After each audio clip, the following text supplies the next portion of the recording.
Welcome, SASANs, to this week's episode of SASAns and Dragons, our homebrew, house-rule infested game of 5th edition Dungeons and Dragons. I am Magnus Beasticus, your dungeon master for the evening. And as we do, we are going to be giving out a giveaway for those of you who leave some valuable feedback in the comments section below. What you liked, what you didn't like, what you think we could use more of, all of your juicy little thoughts about the episode. We would love to see and read and intake in the comment section below. So we will pick a random winner and say it with me now. Who's that giveaway? Is it who are we giving away? It's you, Remy. It's a Magic the Gathering hat. A magic cat? With a design on the bill, on the bottom of the bill, baby. Metallic magic symbol. You can leave the sticker on, like many people in high school And I the know tag. do that. And the top tag. I think that might be a thing too. But wait, there's more. Magic, swag, and paraphernalia. There's also this Pro 100 Plus deck box. That means you can keep more than 100 cards in here, up to who knows. Finally. And if you need excess storage for your favorite cards that you use to buy things and you use to play the real world, here is a Magic the Gathering wallet. What's in your wallet? But wait! Magic. And that is it. So, there's no hats, more. deck box, and card holder things. But who are these strangers playing with us here today? Let's roll their character intros. I'm Thunky Beerbot, and don't let my facial hair fool you. I am a female mountain dwarf druid. I come from a long line of beer brewers, hence the name Beerbot. I had a mostly normal upbringing in the mountains of northern Melibrius, and I've always had an affinity towards animals, not so much the ruling races. I have many fond childhood memories of wandering the local forests in search of new furry friends. Eventually, on the advice of my parents, I enrolled in druidic studies and began honing my spellcasting abilities. My instructor, Elder Dahlbrook, was a highly logical man and taught me my most important life lesson, that even though nature is beautiful, it cannot exist without chaos. There isn't a day that goes by that I do not repeat that message to myself. I understand that not all beasts can be tamed, and sometimes I will have to battle one. I don't like to admit it, but this happens more often with my new family, Oren's Obliterate. But I will stop at nothing to ensure their safety, and I may cause some chaos in the process.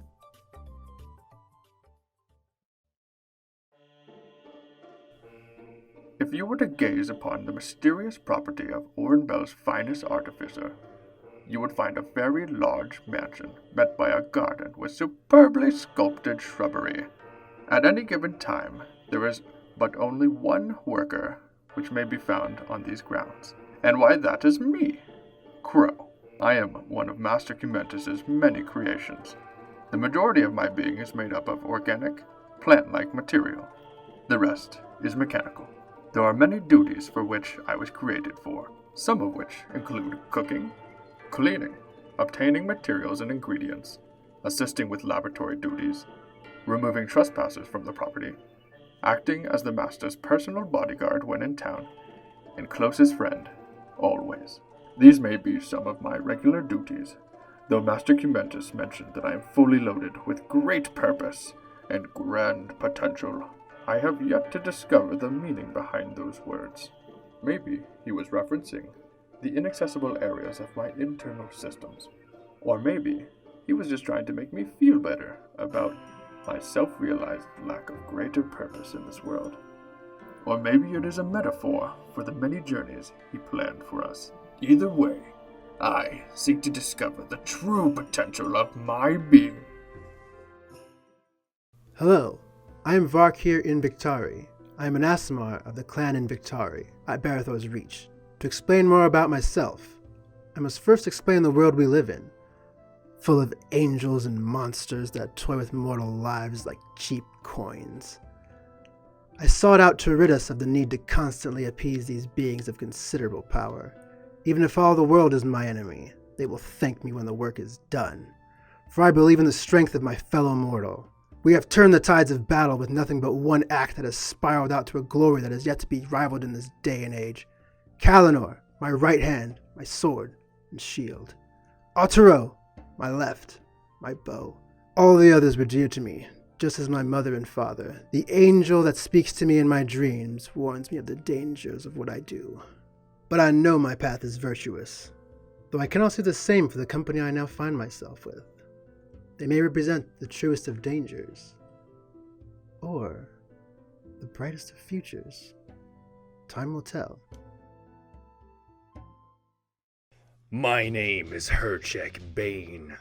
I am from the clan the Frenzied Bear, whose home is at the northeastern part of the Shattered Peaks. Growing up, I was split between two tribes, fighting over the land we both tried to call our own. My tribe's battle mentality was of pure carnage during warring, praising an unknown entity that I personally detested. My father, Urkhelm Bane, was fourth in line to be chieftain, known in the tribe to be a fierce warrior on the battlefield, and to have saved many lives in combat over the ages.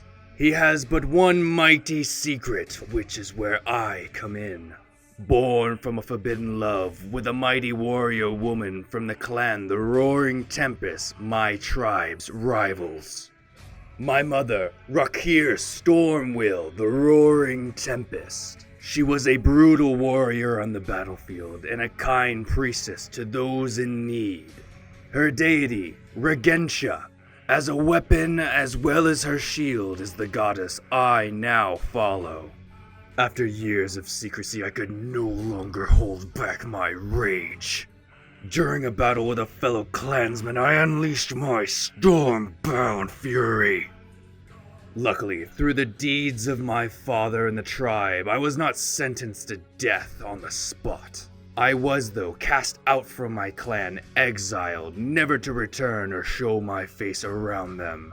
My title in the clan removed from me. One day I will return to my homeland and take over my clan to show them that there can be peace amongst all tribes. Unity is what I seek for the Goliath race, and I will achieve that goal, even if it takes my life. When last we left our heroes of Oren's Obliterate, they had been on sort of a mission to amend the relationship with a city of many paths located deep in the Gragnar Mountains, known as Bresh. Upon arriving to Bresh, they found that it had been taken over by a new force, a copper-clad force. Carnigal imagines this to be the Denebron army from a city far on the southern reaches of Melibrius, or the continent of Melibrius. They failed at almost every step of the way to try and get inside. Bresh has now been put on high alert, and in order to try and think of previous resources and contacts that they had known in Bresh, Varkir had reached out via the sending or message. Is it called sending? Sending. A message type The spell. 25. Message, the 25 word mental telepathy, no range spell. Reached out to Vul, their old guide companion who lived in Bresh. He was under no circumstance to assist the group. And then they reached out to Quenzel, who had been their pilot, who took them to the Incinder Forest.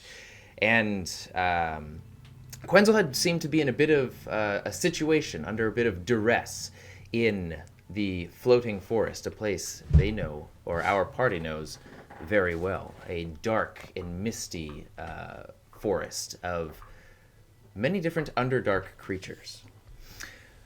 They are now on their way to the to the floating forest via the same Windwalk spell that got them into the awful predicament right outside of Bresh. We pick up now, after they had all put their hands in the center,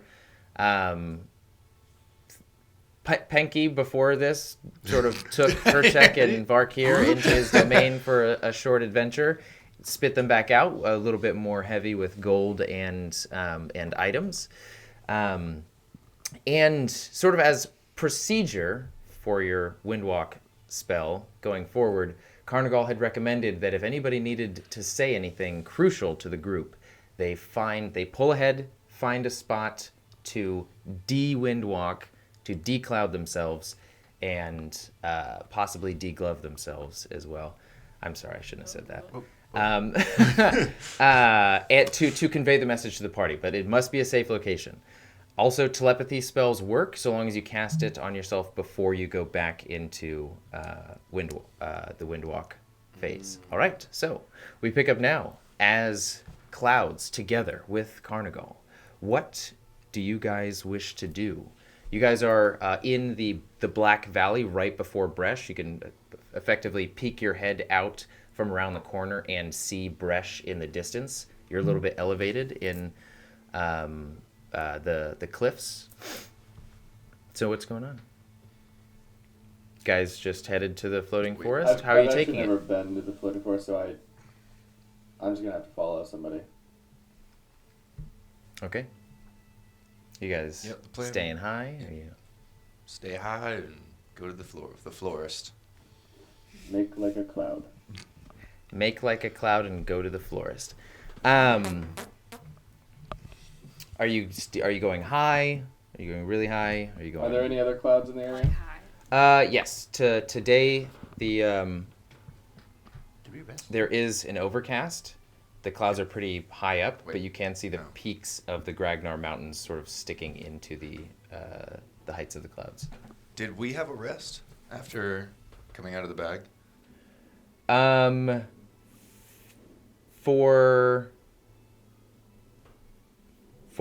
ease of this transition, yes, we'll say you had a rest because you're effectively picking up where you left off. It's morning time as well. There is overcast. So yeah, how are you guys traveling? As clouds and high up. I'm gonna start like angling myself up and kind of like turn around and see what they're doing, see if they're following. All we see is your cloud just just like shape, like just we don't know which way is your front, your back. You're just like is that his butt facing us or his face? I'm like right behind you. Okay. Bumped into you a little bit. Whoop. Not to butt. You go inside me a little bit. We're clouds. We're ethereal. Yeah, a little bit. And actually, yeah, being clouds, your senses are a bit different. Instead of like you can feel the different channels of wind coursing all around you, and sort of like sense of different locations falling on those winds. You guys, I would say, because this is very homebrew, your visibility is almost like you are in a like a dream. In a what? That. Yes, like a dream. Everything's pretty much hazy. It's like a mash of colors and new perceptions that you that's much easier for you to hold master to sort of understand where you're going than you would have thought, dealing with senses that are wholly new to you at this moment. Bigger cloud pulls ahead of the group. Everybody follows. You're heading up. Can I try and make shapes out of the cloud out of my cloud form, like skulls floating in the sky? Yeah. Make a concentration check. Or wisdom. Oh, wisdom in general. Check. What will be wisdom in general? Then that's 5, 6, 7, 5? 8, 9. So just what, like a crappy. No, there's no difference to anything that you're trying to do. You're almost thankful for that. Yeah. But you think you're a skull. Yeah. We're just, you elongate and sort of become a little bit wobbly and brown. Floating piece of poop. As we're flying towards the forest, I'd like to, whatever I can see, try to make note of the geography of the land to kind of see like paths. Maybe there's a quicker way. Maybe there's. How high are you going, first of all? How high do you want to go? I don't know, probably like 100 feet. Match the clouds. We're gonna match the cloud. Yeah, we'll match the clouds. Okay, you guys, the clouds are multiple hundreds of feet high, rising higher and higher and higher. You can see the chasm separating sort of your portion of land from Bresh, and the higher you go, you can see that this chasm is even from your perspective, being right above it, completely black below. You have no idea just the depths of what this of how deep this canyon goes, and it nearly bisects the entirety of the Gragnar Mountains from west to east, continuing to rise up and up before you start to head sort of northward. You meet the clouds, and I want everybody to roll a wisdom saving throw. As you enter the clouds, you start to lose your sense of even your newly attained sense of self, and it's hard to make out what is you, what is in front of you, what's behind you, what's something different. Control. Natural 20? Yeah. You don't even recognize it, Herchek. You have such a well-defined sense of self and purpose that you just confidently sort of press forward on the boundary line. I was of the clouds. first one into the clouds. Yeah. Would it be possible to, like, as soon as I go into the clouds, be like, whoa! You rolled a natural 20. You don't even notice. Can my senses What notice would you- with what a did natural everybody 20? do? Okay. What everybody roll? 16 and 21. Okay, you guys are good? You two are good? Varkir, what'd you roll? 16. Okay. You guys all continue to press forward. It's We just dissipate in the clouds. We're lost. you see We become clouds forever. Scary thought. fall an hour later. you do notice Carnigal, like you do notice the cloud that was Carnigal has become impossible to make out among the layer of clouds that you now find yourself, and the sort of distinguished clouds that you are I'd like to make a are perception. traveling with. I'd like to make a perception check Okay. at disadvantage. Yeah, it certainly would. I don't know what you would do in this situation, but It was a 12. a 12. You can't make out anything. You yeah. As you continue, you've met the height. You look around. You see everybody with the exception of one sort of clump of cloudage, and yeah, you can't even like put together how you would find Carnigal right now. So we can't really see anything, right? No, you can. I would say you're like, of course you're not just going to take clouds because then you have no visibility. You are just like, you've met the cloud line and you're sort of hanging on the barrier between cloud and blank air. Okay, cool. Just keep going. He knows the plan. Yeah, we're gonna go. Okay. Continuing forward. Maybe go a little lower. I see Crow go a little bit like below the cloud line. I'm gonna follow him, but then I'll get right in front of him. I don't know. Okay. Roll a perception check for just, or did you already roll for that before? For This is the same perception check to see like what you can see as you're. Oh going. no, I didn't roll anything All for right, that. go for it. Ooh, that's a 9. A 9. Ooh, I know. 9. Look out. You can see the many different gates and entries and paths leading out of Bresh and sort of bleeding into and disappearing into the mountains and foliage surrounding Bresh. You do know that one of the main roads is what you took to get to the floating forest, and it is the western road exiting Bresh, the green stone road. You do see some carts pulling in with some pulling in from that same western road into Bresh with some copper-clad individuals, and you continue to skirt over the chasm, and you follow sort of like the eye line of the green stone road as it ascends slowly into the mountain range and sort of disappears behind a winding path. Sort of billowing down the entrance to this windy path is the very familiar presence of the nodding fog. The fog's still there. Fantastic. Yeah. And so that even makes it easier to find the sort of general direction where you follow the mist into the along the path, and then it starts to bleed up into the mountains and spill over. How are you trying to approach at this point? Because as soon as I see like the outskirts of the forest, I want to start making my way down. I don't want to go in, but I want to make sure like I'm on the outskirts. Then I can go in. Okay, from this from where you are now, it'll still take about four hours to get to the floating forest at like Mach Cloud. Because it's still like it's descending up and up and up, and then you can see the nodding fog sort of spill over a mountain range and down into a bowl, which sort of Vul took you down and over and through to be the floating forest. But the floating forest is currently obscured by the mountains. You just sort of have the trail of fog leading to it. Okay. Yeah, I'm just gonna as we're making our way closer, I'm gonna point cloud fingers down. Roll Yeah. checks as we go along to look 12. for. What am I adding? Wisdom. It's like how well 10. you can control yourself in this situation.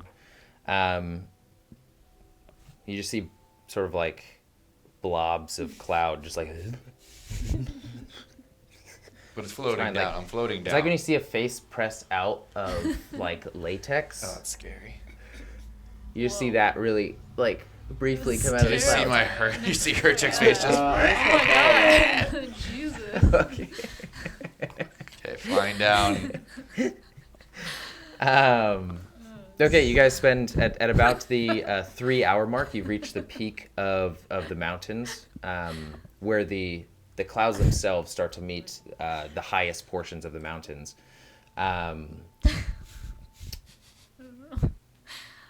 This is terrifying image to me. You've never seen clouds do that? Oh my god. Next time you look at the sky, just picture my face. I feel like, didn't that happen in like Harry Potter? Like, Pocahontas. yeah, it did happen in Harry Potter. Pocahontas. Yeah, Pocahontas. What? Okay, so Random movie to pull. yeah, it's you find a perch along one of the sort of lower peaks of the mountain range leading to the floating forest, where there's sort of this like nice stretch of grove on top. It's trees, bushes, grass, some wildlife, as it gives you almost like a perfect view of the floating forest. Do you want to just continue down, going into? Yeah, and as soon as I hit the ground, I'll just start thinking about phasing into real form. You can't.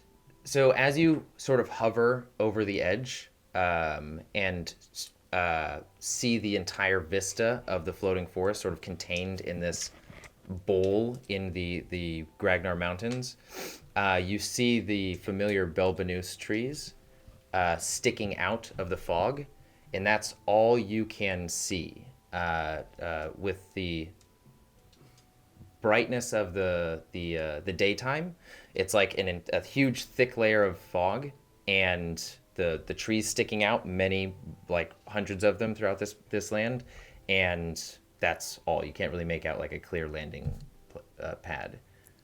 Make a perception check. From the outskirts, like I didn't want to go in. I wanted to be on the out. Yeah, I'm telling you that it is. You are on the. It is the only thing that you can land with visibility is on the tops of the mountains, or like the sides of the mountains, but inside of the floating forest, the entirety of it is a bowl of this fog. So it's like there's no visible place other than. Even the paths leading in are obscured by fog. So what are you doing? You want to land on one of the Nothing. peaks above the I don't see anything. above the fog? Do you want to land on one Okay, of we the peaks can above the fog? Or Stop maybe? here. Yeah, there's like I rolled a 2. So then, There's nothing to do. if you had like halts, I'm just gonna, I don't know, go. There is like an end to the fog though, right? Like it's like the bowl, the fog, but it's laying in it, and it's not like just consuming everything in the area, right? Correct. Yeah, you can see Okay. you can see it sort of like bleeding out into what you imagine to be paths that lead into the floating forest naturally. But where you are now, there's no like visible ground level area that Got it. you can make out.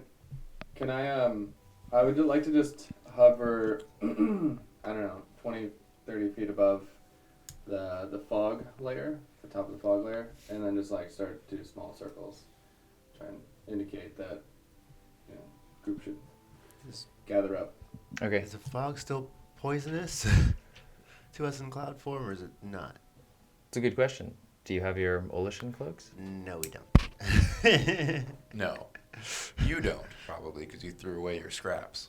No, I didn't throw anything away. I still have mine. I just don't have it. I don't have it written down. Thunky, roll a perception check as you go down to meet Crow with your with your 23 passive perception.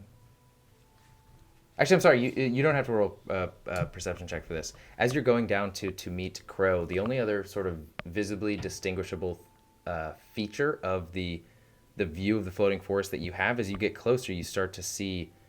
It was hard to make out when you were higher up, but you start to see pale yellow light, a trail of it, a dotted trail of it beneath the layer of the fog. It's almost like imagine somebody cracked a glow stick and like threw them at intervals to create a path. So are we transitioning it out of cloud form then? Or no, I just see this as we're making our way down. I mean, so far the only thing you see is the fog, the bowl, general forest, these lights, and then hopefully me doing circles above the fog. Okay. I'll make my way over to him doing circles if I can. Okay. And then can I somehow like, depending on where we're at, can I like try to like make my cloud into like a point, kind of? Guys and, are all like, trying this wisdom check. Point at those lights. A wisdom check? Wisdom. So yeah, it's like in this form, it's how well can you master your this sort of like newly attained gaseous form. I got an 11. It's like a nose appears, just like a small point appears at the front tip of Thunky's cloud. Just like a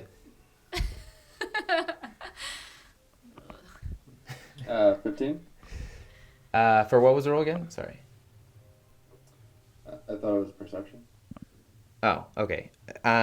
You with a 15, you start to see the pale colors as well, and you know that the trees themselves that are just peeking out of the fog are like hundreds of feet high, and so the fog itself, if you can see these pale yellow lights, that probably means that the area that they're covering inside of the fog is pretty large, and you can see sort of a trail that leads to one of the canyons out of the floating forest. That's one of the more natural paths leading in. Whereas you guys went above, there are still a series of like roads and paths that lead into the floating forest that you can sort of see again the fog being funneled into and like curving around to signify an exit. So it's like these lights go from traveled roads into the floating forest, whereas those were not there before. Yeah, I'd just like to quickly identify a prominent path, the most prominent, and then look around and do like a count of other cloud forms. And all the while I'm slowly circling just to like make it quite known that I'm a cloud form party member. Okay, you guys see Crow and Thunky sort of hover above this, what you guys now notice to be trail of lights as well. I'm not going anywhere until I count all of... Wait, I have accountability of everybody. All the ducks in a row? Yeah. Yeah, following him. His cloud. Okay. You see 3 other cloud gaseous forms come down to meet you and follow you, totaling 4, including you. Is there supposed to be 5? How much time we got left on this? It was, yeah. 8. You have 8 hours. It's been about the 4-hour mark for travel time. Yeah, then I guess just gonna keep circling. We're not like hard to find, right? You are portions of cloud above a large portion of cloud. But we are. Are we like similar to the clouds?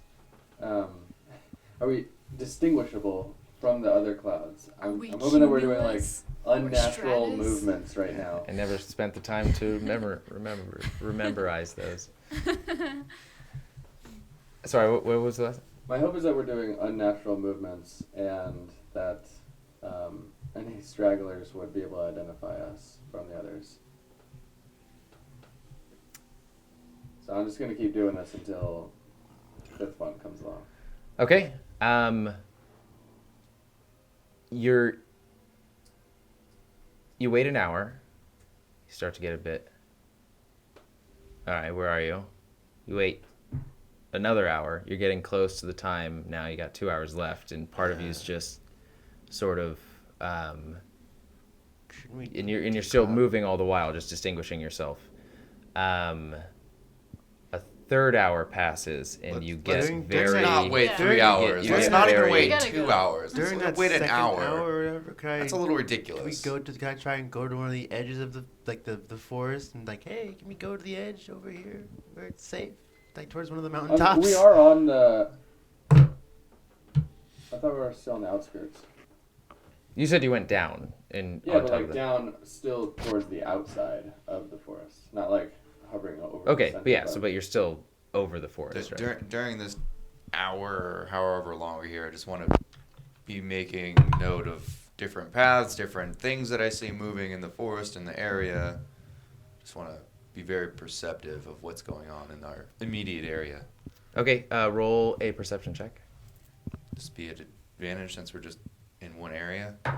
Why? I don't know. At 21. 21, well done. Fuck your questions. 21. Yeah. Okay, 21. You see the same path as they do, and you also see as you're looking around and investigating certain things, you see the path of lights leading from the again sort of like more well-walked entrance into the more well-traveled entrance into the floating forest, and you see those lights get towards about maybe like 2 miles in, and then start to like spider out to different trees that you see. And when you look up on some of the trees, you notice glimmers, copper glimmers, just shines of light, of copper light on the top. It's like a reflection that you see, and that's about it. You knew to look there because one cloud right next to you is in a perfect shape of a hand pointing in over towards the Belbanus trees, the tops of the Belbanus trees. Who's doing that? You finally make your count, and you realize that the 5th one has arrived at about the 7-hour mark. It's like 7 hour, 15 minutes. Wow, we've never 7 hours. Dang. I was gonna decloud and send a message to him. Yeah, that's what I was kind of wanting. He rolled to do. a 1, Kind of figured. and then he rolled close to a natural 20.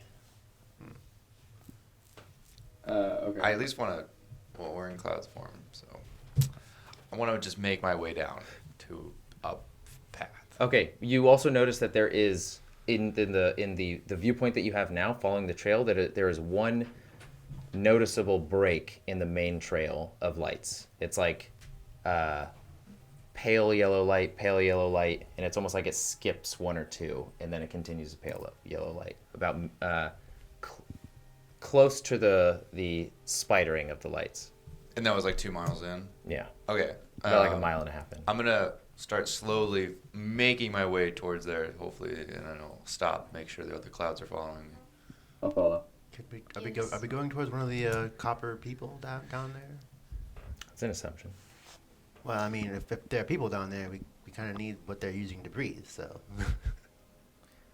So yeah, about.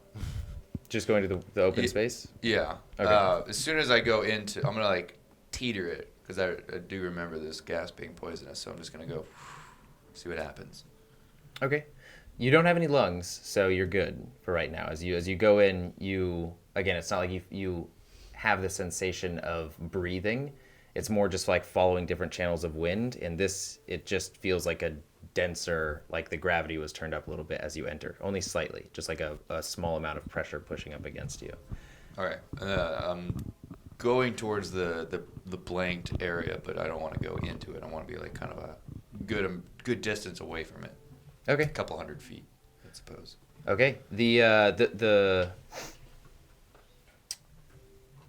openness of where you just were quickly transitions into another sort of feeling, another energy as you dip down into the nodding fog of the floating forest.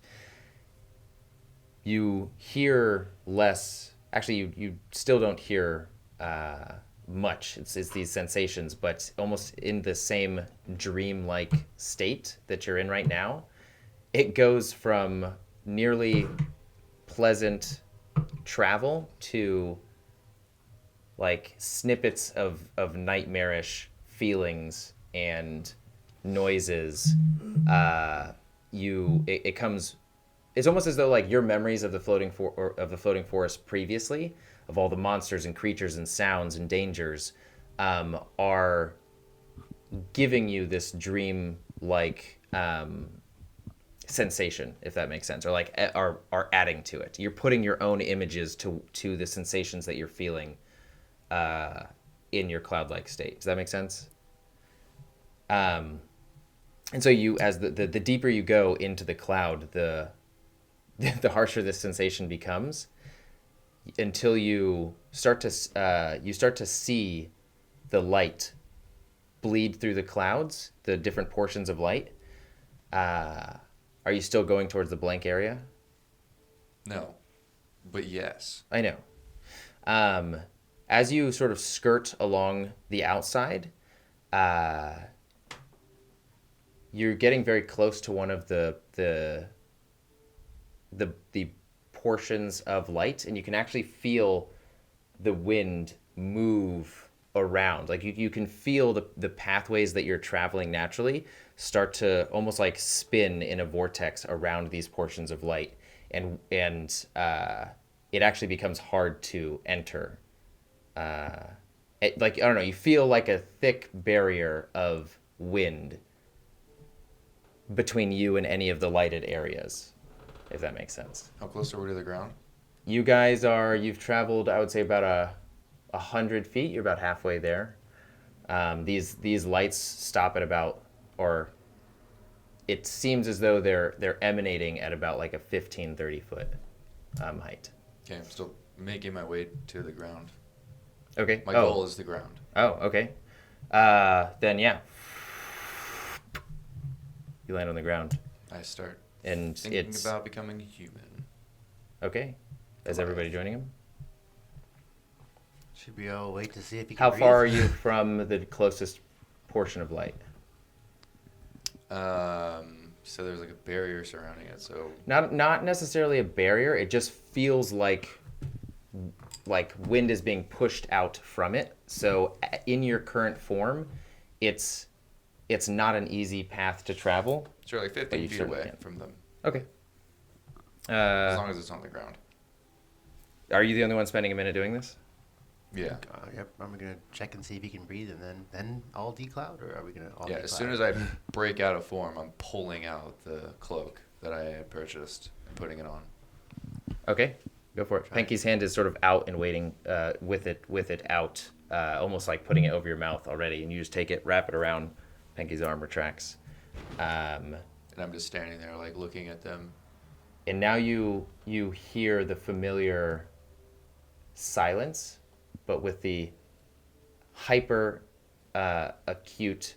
No, it's like everything is silent, but the sounds of the creatures in the distance, if that makes sense. Like there's this fog almost like mutes everything. But Do I hear any Unagoths? I decloud. no, you don't. A few seconds after you decloud, you notice Crow and Varkir. I'll do the same. I thought you said you were. Well, you said the light's right here, and he's 15 feet away from the light, and it emanates about 15 feet, doesn't it? He's 15 feet away from like the thickest portion of light. It's hard to explain, but yeah, well. So like the edge of that like wind wall is like 15 feet away from him. Yes, exactly. So can I go like right to the edge of the wind wall and try and like decloud like above the smallest portion of it and just like drop into it? Sure. Thank you. What are you doing? I'm declouding. Okay. Carnigal, Thunky, Crow, and Herchek all meet each other, all equally wary. Does he see us, and do we see him? Yeah, you can make him out. Just actually make a perception check because you guys are. 17. Yeah. You see him sort of at the edge of the barrier of light, and you turn and you see his form. Just describe to me the location that you were intending. So like so they're 15 feet away from the edge of the wind wall. Yes. So I want to be like right at the edge of the wind wall, like if I still on the ground level, or you're gonna fall in. I'm gonna like here's the wind wall like right here. I'm gonna be like right here, decloak and just like I don't know. Okay, you see scrape the edge of the wind wall, see if it's okay for me to like pass through, or if it'll just knock me away. You see the dark armored form of Varkir apparate into existence as his cloud form pulls together, solidifies, and then falls. You see him disappear into the thick lit cloud sphere. Varkir, you feel this light press of wind all around your body before your feet become relieved as you pass through, and then the rest of your body and vision comes to you, whereas it was completely clouded before. And you see this, your feet land on small rocks. Looking up, you see this large pole with a yellow sphere on the very top of it, emanating this light that makes you pretty uncomfortable, actually, like feeling it. And it's pushing all of the nodding fog off to the side and lighting the area as well. And you look down and you can see pole after pole after pole and tracks as well, leading on either sides of the poles in one straight line as you've landed on what kind of looks like a creepy highway. Can I do like a survival check and see how, or like I guess a nature check or something, and see how, like, if I can tell how many like footprints, like if it's soldier footprints or what kind of, how many people there are? Sure, go for it. As he's doing that, Varkir went in. Do we go? So what do Should I we go? What I think we kind should of go check would into the thing. It's wisdom. You add your perception. Okay. Oh, so Okay. So Can we're you making see our way distance? into the lighted dome perception after Varkir. Okay. So So 18. Not much. You guys all press through. Carnigal holds for a second, watches you guys do it, and then goes in. 18. 18. You notice more than anything thick wheel marks over and over have sort of beaten this ground a bit. They still look pretty fresh, like this is not an old highway by any means. Like, you guys were here a little over a month ago. This definitely looks recent, but it seems like the thing that travels this most is a cart with a large quadrupedal creature pulling it, or multiple. You do see smaller footprints as well that do take more of the shape of, is it Greaves? Is that the foot one? No. Greaves. It's just like metal boots, soldier boots.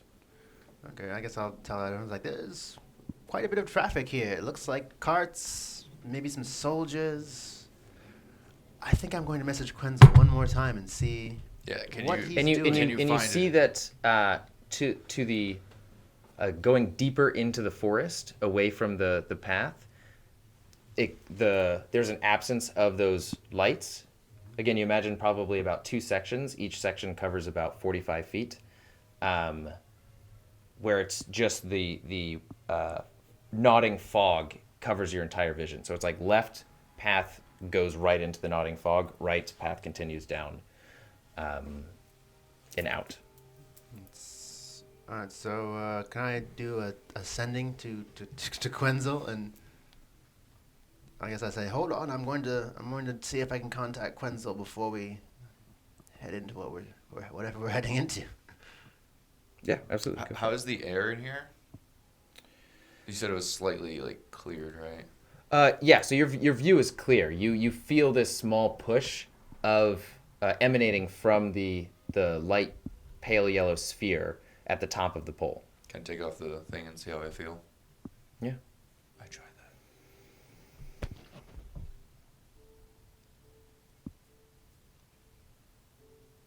You're good. Cool. Seems the air is quite clear in here. Carnagal takes his off as I keep well, mine off. but he just like loosens it down on around his neck.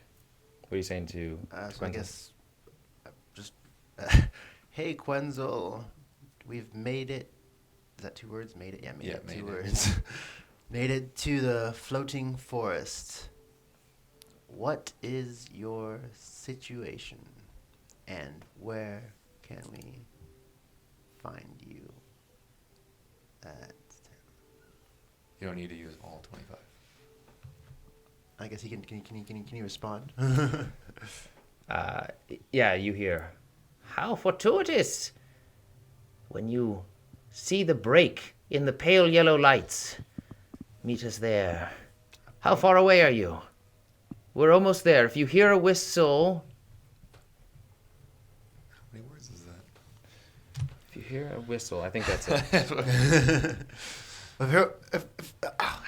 Connection. If we hear a whistle, then something. We're close, I guess. Yeah. So he essentially said, like, yeah, wait for the meet me at the break in the path. So since these lights are illuminating the path, you said each light does like a 25-foot radius or 15-foot radius? 45 foot. 45-foot radius. Can I go up to one of those poles and like grab the pole and see if I can like pull it out? Sure, go for it. Are you trying to use like as much strength as you can, or? Yeah. Okay, go ahead and roll a strength check. 1. I'm actually really happy that happened. Yeah, me too. I'm like really happy that happened, Remy. Yeah, Just pull up it's the impossible power to grid. move. These had to have been here the first time. You just missed them. Well, there's a break, and I'm just like, can we pull this one out and still have the other ones light up and just have like the path, them not be able to bring their cart through? And you actually hear the crunching of rocks under heavy wheels and the shuffling of leather and stomping of boots, shifting prep of my metal, They're coming from deeper in the forest on the other side of the break. You can hear that they're about a minute away. They're a minute away. I'm prepping my weapon. If I see anything hostile, I'm raging. I would like to Okay. hide, if possible. Okay. Oh yeah, it's a good idea. We should hide. I'd like to see if the fog affects me at all. Like I want to go outside of the bubble and see what happens. Is there anything on Crow that I'm immune to disease and resistant to poison. Do warforges need to breathe? can you breathe underwater? I'm just gonna go. That would answer the question. It's like whether or not you breathe. Do you have lungs? Or are you just like. On. I know it says I don't need to eat or drink, but I don't know that said if I need to breathe. I wouldn't think so. I mean, Warforged are living constructs, do not need to eat, drink, sleep, or breathe. Then no, you're good. Thunky, did you have an Olishan cloak? I think you did. Yeah. Okay. Varkir, you're still the only one with a half Olishan cloak, so you get disadvantage on your rolls. I'm not leaving the bubble. I'm just saying, if in a situation arises where you are a part of the fog, you will be rolling at disadvantage. Okay, we are all hiding. There's no place to hide in the bubble. That's why I'm saying. You guys said you're hiding, which to me means in the fog or somewhere. There's no feature to hide behind where you guys are. There are you can see medium-sized rocks, but potentially not even Thunky would be able to hide behind the medium-sized rocks. So you'd have to create your own cover. You'd have to go into the fog. You'd have to turn into something. It's up to you guys. What are you doing?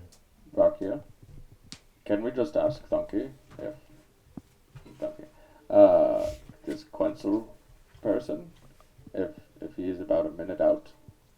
It doesn't know where we are. He said once you get close, you'll hear whistling. Or is if you hear a whistle? If you hear whistling, we're close. That's all he knows. He didn't say we're close. Yeah. Quick question. Go for it. He doesn't know Did where you we run are. out of words, or can we still talk to him? Yeah, he would have to cast it again. And he didn't know where we don't know where we are. 30 seconds so. have gone by. I've had a question. When Tim went away and I took all of his stuff, did I take his cloak from the last time we were in the floating forest? I will say yeah. Everything dropped. His body was I naked. reach in, I whip it out, I throw it towards Varkir. Please put this on. It will help you breathe better than the last time we were here, Varkir, where you slept and we faced those Unagoths. So please put it on. I was guarding the tree. You guys didn't see the other creatures here, but take it. I'll just tie it to the other cloth as well. Okay, and where do you put it? Yeah. Wrap So around we're my all head. hiding. You have now? half Yeah, advantage. we're all hiding behind trees in the fog.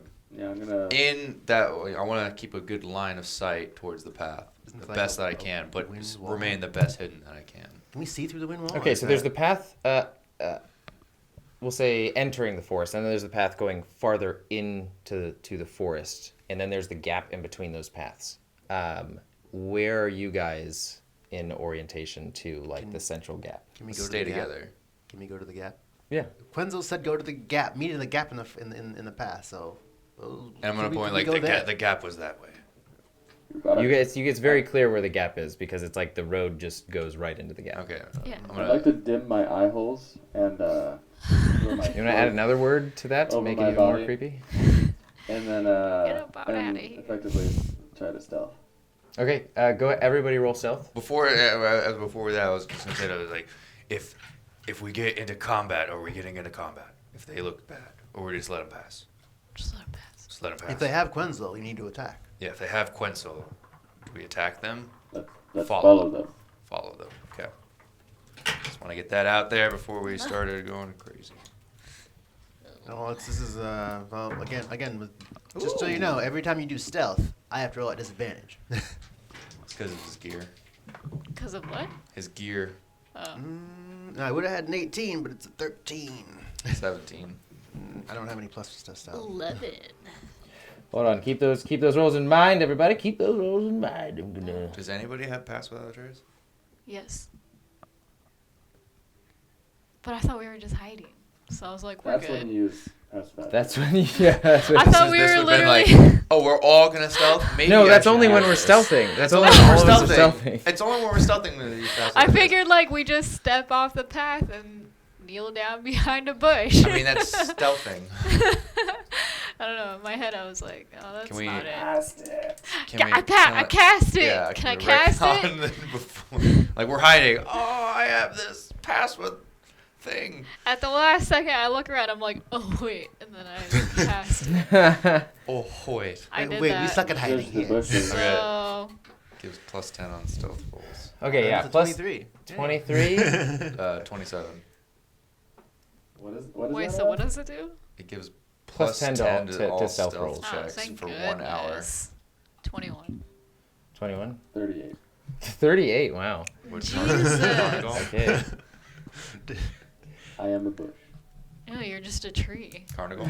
Yeah. So you actually hear before Thunky casts the spell, you course. noticeably perceive the absence of sound where Crow used to be, and he is gone.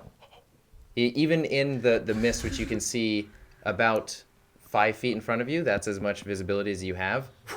You have no idea where Crow Where are is. those For a eye moment, though, holes? You see a wink. Somehow you see a wink, though. Oh, wait, wink. Picture taken. Then Thunky sort of like Varkir starts to try and imitate it, and you hear like this clinking, shuffling of scale mail, and Thunky quickly sort of puts her hands on the ground, and you hear the entire area around you. Sound becomes removed from it. The clanks of your armor are muffled. It's almost like there's this ethereal substance in between every piece, comforting it. And as you guys take a step, and the rocks depress, when you leave that step, the rocks almost like come back to where they currently were. So your footprints are removed as rocks just like cover where you were. So you guys are directly in the center of the path, in the absence of light. I'm gonna move off to the side enough for whoever's approaching to continue moving past without us having to move when they get there. Okay, Ganon looks dead. Could I do a perception check to try and see how many of the people there are? Or is that too far? It's getting very close. You hear the sounds getting closer and closer and closer, and you even hear like, "Oh, the lights are out ahead. Halt!" Roll a perception check. Yeah, I'd also like to see like how many there are. What do they look like? What are they wearing? 20. Roll again at advantage. Is that a natural 20? Yeah, it was natural 20. Oh, it's a natural 20? Yeah. Oh, never mind. Oh, well. Okay, so you Not good enough. you would have to leave the fog, however. Can I just, like, poke my head in? Yeah. Well, aren't we in the fog since there's a break in the... Yeah, you're in the fog currently, and all you can see on the other side is 3 orbs of light that you can see, again, just as, like, opaque patches of color that you can distinguish as anything else inside of that area. So there's just more light in there now. So I guess I'll... With the natural 20, you can hear 3 carts pulled by 3 different quadrupeds. Each cart has like a group of individuals around it. Okay, so I guess... And you also can hear the heavy breathing, the heavy, wet breathing of something that sounds like it's pacified. It's just like... Okay, I think I recognize that sound, but that's a little terrifying, I guess. But You don't recognize the sound. okay, then dang it. With a natural 20, yeah, you don't recognize the sound. It sounds like it's coming from large lungs. Guess I'll tell everybody. Yeah. There's at least 3 cots, 3 creatures, something pretty big in there as well, and I don't know, maybe How many people? 5 people per cart. I'm gonna say. I'm just guessing. That's a guess. It's 5 so. people per cart. People. Are you near us at all? I'm gonna say, Crow, can you scout it out? Get a better eye through the fog. See like a tiny little glimmer. It's my eye hole. Yeah, use it as like Morse code. Ugh. Sure. Yeah, no, I'll get as close as I can, staying like 10 to 15 feet away. Okay. What are you doing? Sorry, I was writing something down. I whispered to him to do exactly what he's doing. 5 feet away from the entrance into the blob? No, 10 to 15 feet away from the I don't know, this little patrol So convoy of... So you are entering into the light then? No. Remember, each patch, each orb has a 45-foot diameter of coverage. And so Okay, 15 feet... Can I look into that light orb from the fog? Yes, but you'd have to almost like Children of the Corn, like stand on the very outskirt of it. 38. Yeah, I mean, I'd like to just look like a tree on the outskirt of, or like a bush on the outskirt of the light orb, but looking in. Okay. I'm not going in. And we'll say, and there are constantly disconcerting noises. Just like imagine white noise of disconcerting noises. And Crow will say that you are planning your moves through the rocks and just navigating around this space based off of the noises coming in different directions. So it's almost like when you're in a thunderstorm and you pull the trigger to use the thunder to mask your movement. You're doing the same thing with these outside sounds. Just and when they hear a larger sound and they sort of like turn and to investigate, you'll use that to sort of like look in and get a better idea of what's going on. That's exactly what I'm doing. Go roll a perception check.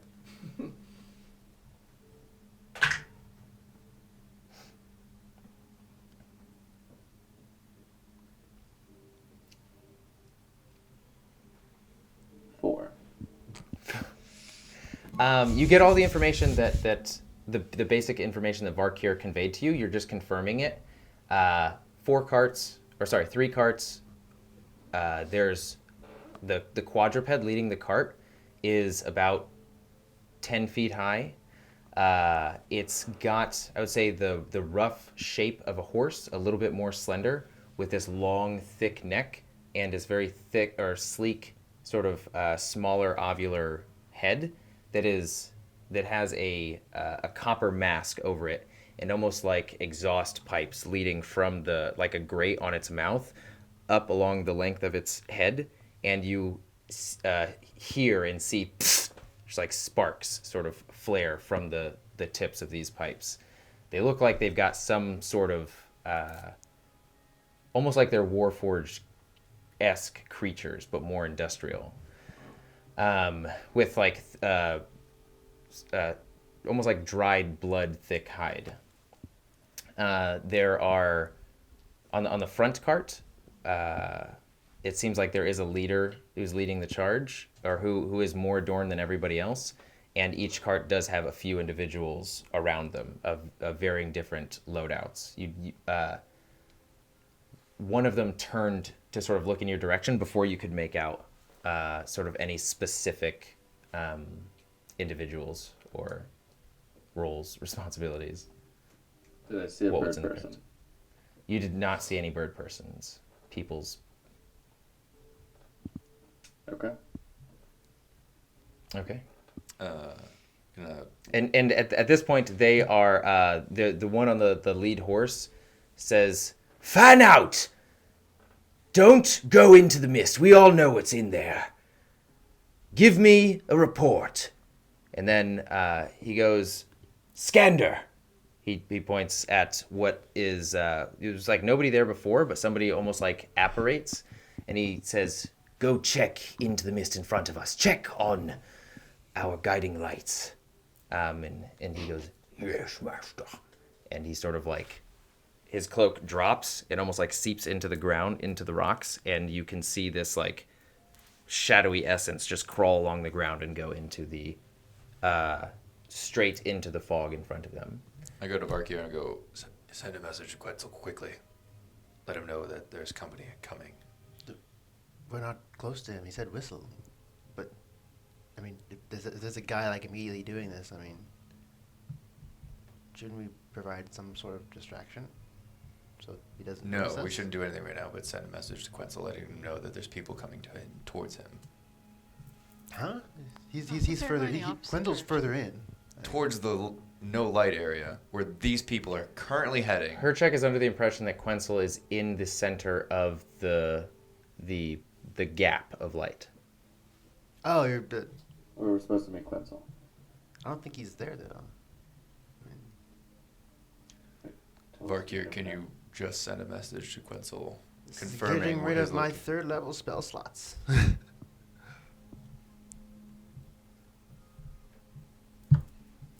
Confirm his location, And then telling him- he doesn't know where he's at though. That's what he telling said. him where these people are and where they're going.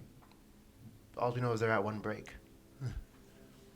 But I guess I'll use sending to talk to Quenzel and say, hey, Quenzel, we're 25 feet further than where we were before. Do you know where you are now? Whistling, we don't hear it yet, so are we close? People coming in. And- The most important and part of people- this message was the And people are coming towards the break we were at before. I think that was more than 25. But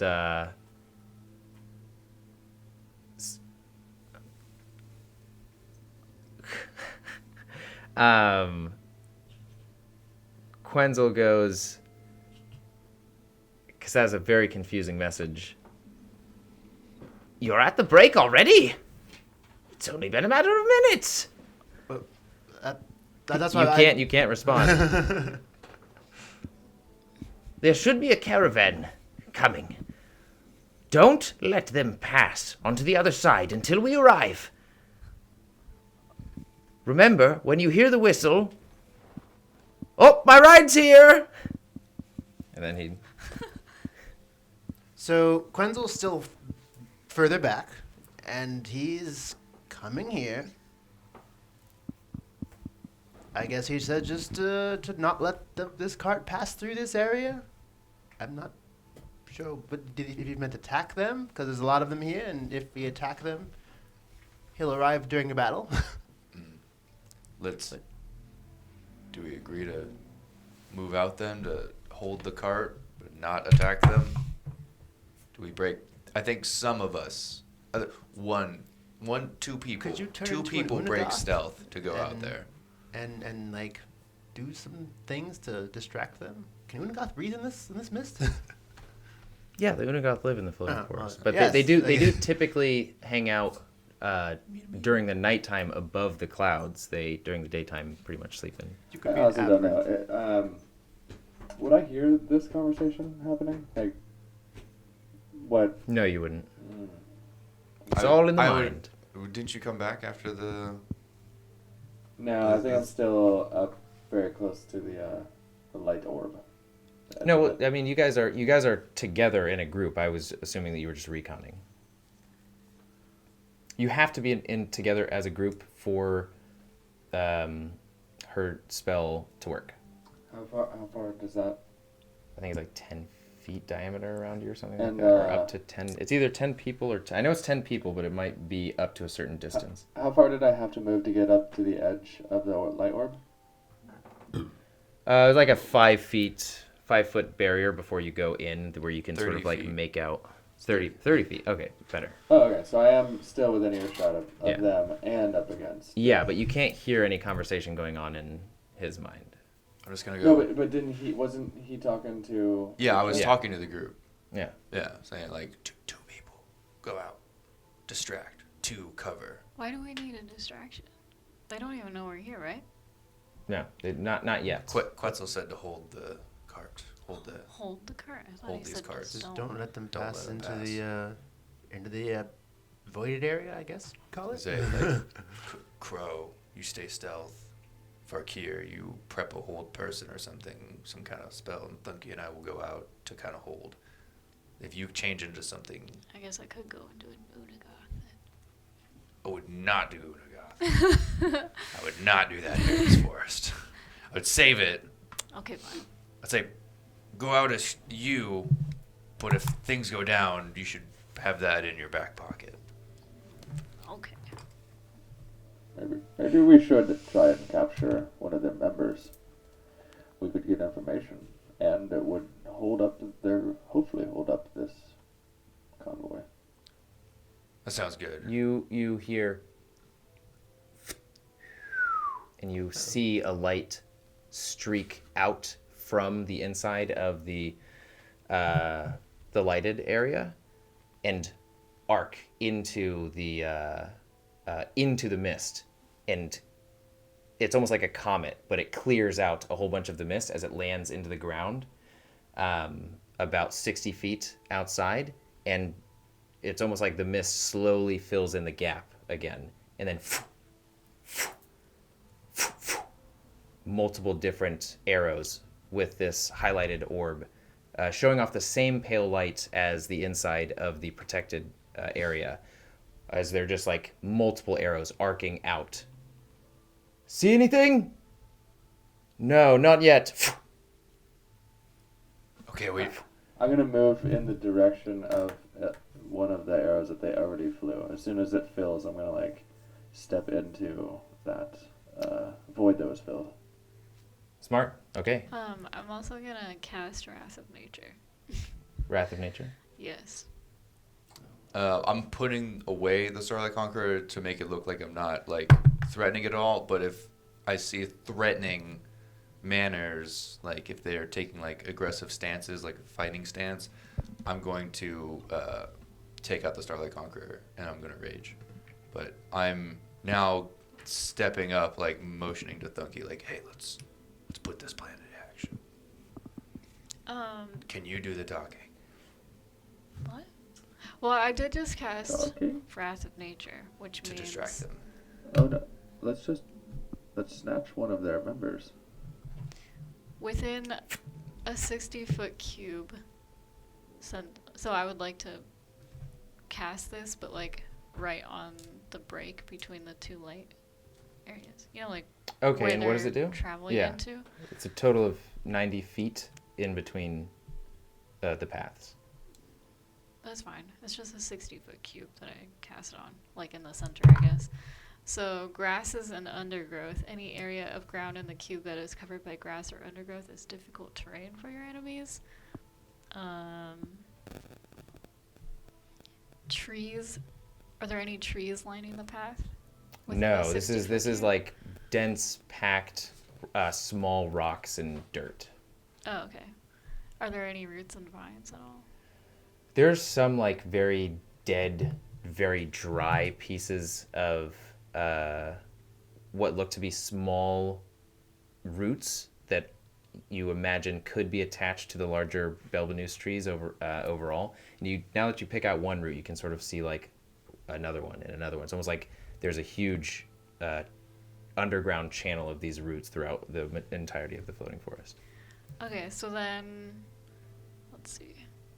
Whoever is in that cube area, one of them has to succeed a strength saving throw or become restrained until the spell ends by a root or vine. Okay, this is the open area or the fogged area in between? The fogged area in between. Okay, so there's only one individual that you think is over there, and that's the one that's sort of like... Yeah, the shadowy one? Yeah, so you're trying to restrain him? You'd have to see him. Oh, I can't see him? No. This is... You can't see... Again, like 5 feet in front of you is the most that you can see, unless it is like a very bright source farther out, like this pale light that seems to excel at like visibility overall, both light and just like pushing aside any deterrent.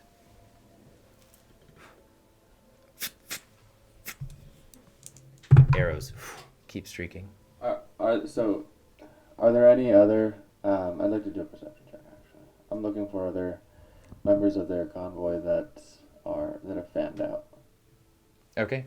Sorry, I feel like what's this your is plan? super metagaming now, but I thought I could see him. Yeah. But if I can't see him, could I cast this on the lit area where the caravan is?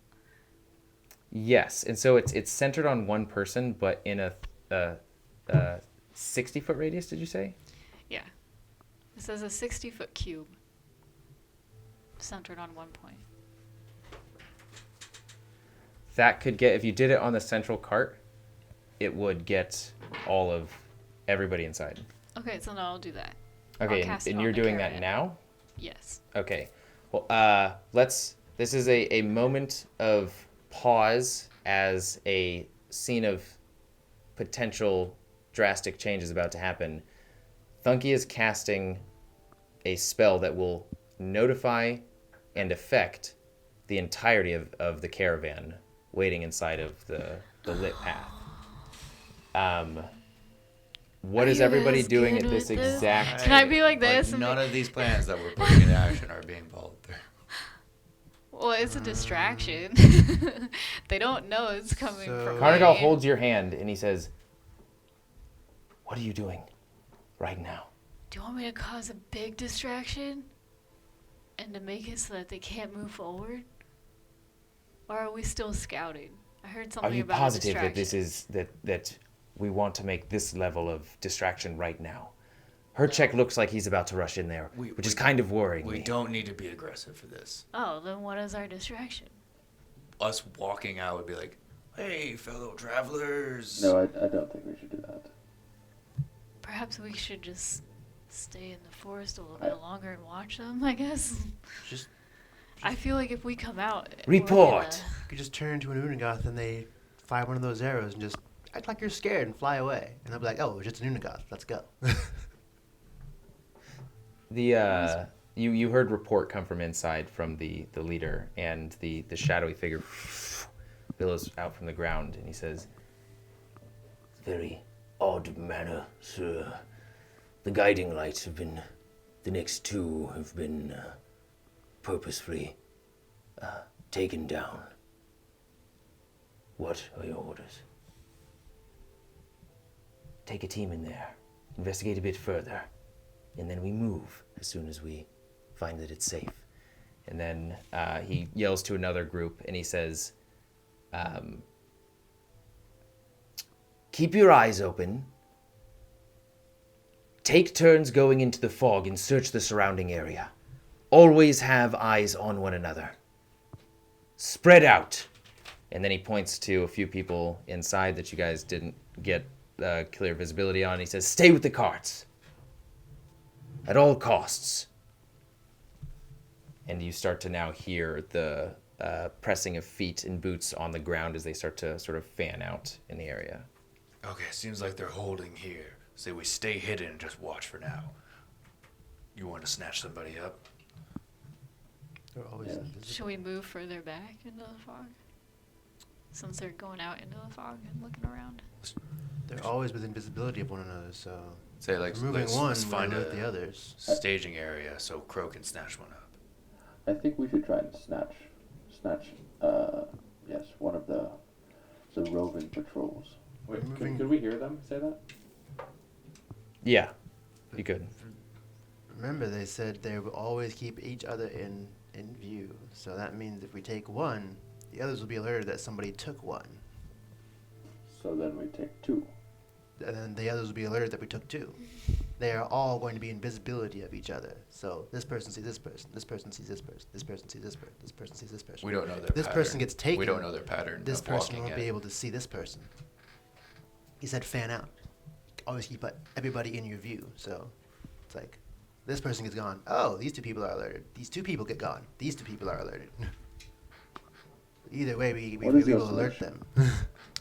I do have a question.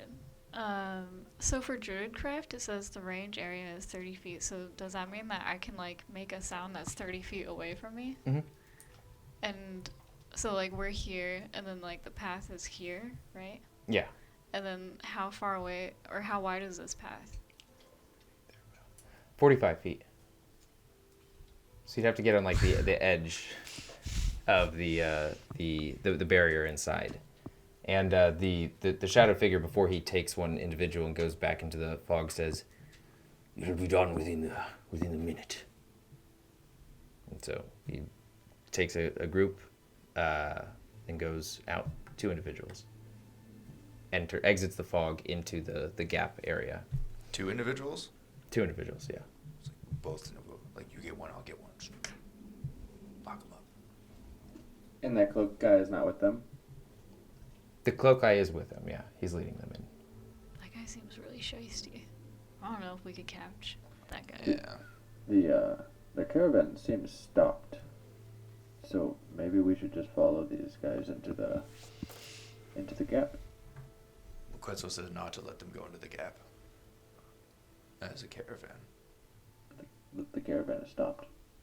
Yeah, so if they move, plan 1 goes into action, where Thungi and I walk out to, like, stop them, while you guys But stay they're in the already shadows. stopped. Right, but if they move the caravan, if the caravan moves, then our first plan goes into action, where 2 go in, 2 stay hidden. What But if? the caravan stop? But Totally. what if, when the caravan tries to move, I cast Entangle on its wheels? Does it do damage? We shouldn't be threatening right off the bat. We I mean, shouldn't it just- go in with the attack. Grasping weeds and vines. Basically, the cart would have to make a strength saving So there are 3 people coming into the fog, right? There are 2 people coming into the fog. One is the shadowy figure. The other is Oh, I thought you didn't. I thought he had 2 guards with him, or 2 people with him. I'm sorry, he does. One is you. Nobody's tried to actually see who he has with him, so it's just like he does his whole thing, shadows into the ground. The other 2 individuals are just like slowly, while covering their mouth, going into the fog as well. So I can't see him anymore, can I? No. Okay, never mind. I was going to hold person him, but I can't see him, so I can't do it. There's still like if you manage to get close enough, you'd be able to see the curling, shadowy, like tendrils streak across the ground. But I don't know if hold person would work on that form. I mean, right. Arrows, another set fly. what are we doing anything now? Or Magnus, can you I'd like to do another perception check. I want to know, you said people are going to fan out. I want to know what that looks like. We have a few assumptions. To give you an idea that will also help illustrate this a bit better, or at least your predicament, I said before that you can't actually see anything but light from the globed areas, unless you are in that like 5-foot barrier around where you can just barely see inside. Otherwise, you have to stick your head fully inside to understand what is going on. So if you guys are outside of it, you guys don't know what's going on. You would have to purposefully go in and get a look. And none of you guys have been telling me that you've been doing that, except for you in the beginning. I said I'm against the bubble, and I haven't moved. No, you said that you went into the area where the arrows had fired, and they're continually firing gaps of I'm not arrows. moving backwards at all. I'm still like with it, like on the edge of that. Okay, individuals are approaching you now. Then they're How approaching far away? the perimeter. They're like 15 feet away from you. How many? That you are not by him.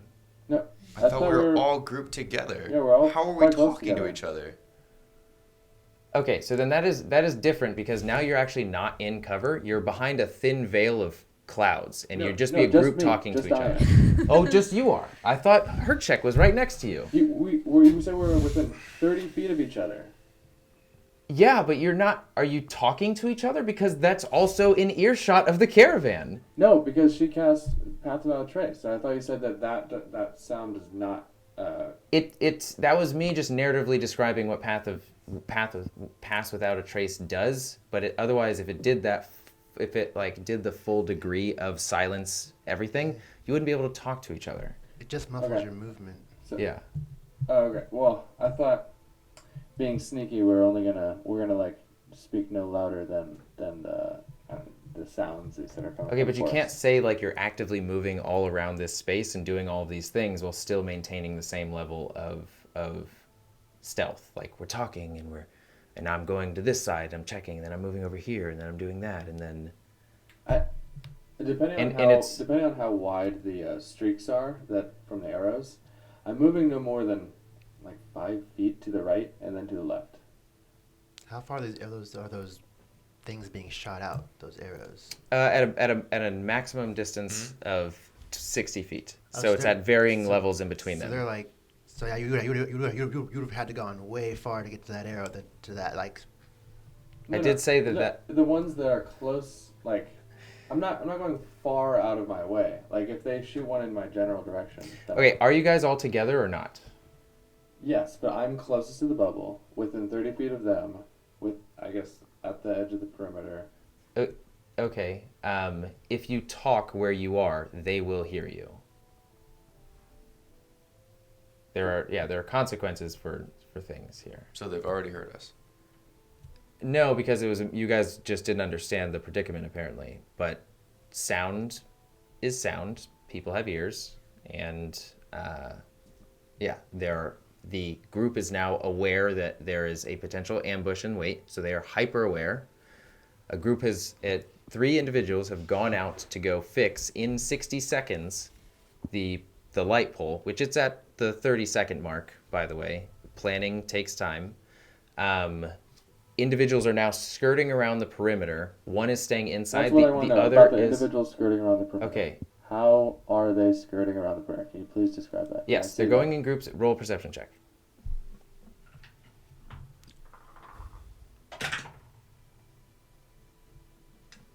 Natural 20. There is in each pair, there's one sort of like naturally larger, more built individual wearing less armor. Looks to be muscle-bound Neanderthal-like with copper pauldrons. Most are carrying giant broadswords. They are in front, as trailing behind them there is a copper plate armored individual with like holy symbols over them. The color of copper, sort of like long swords held out. They have their hand outstretched, the plate armored ones, and are sort of like muttering something to themselves as the blades light up for the muscle bound individuals. A muscle bound individual will walk into the mist for a few seconds, still in visibility by we'll just call them barbarian and paladin. Still in visibility by the paladin, who's keeping a close eye on him, and also you imagine, based off of their finger gestures and movements, have another way to tell where they are. And there are